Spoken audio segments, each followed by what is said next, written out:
This furnace has just been given a death diagnosis, which means it's going to get replaced. Here's the reason why.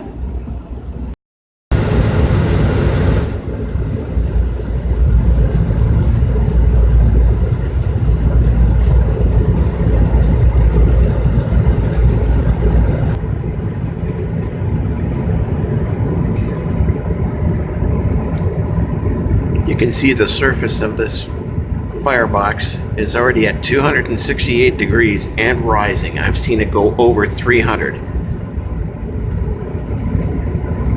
It's because the flames are not going through the tubes like they're supposed to.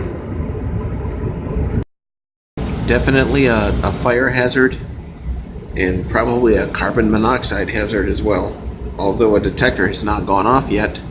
Keeping a close eye on this one while the new furnace is being ordered and set up for replacement.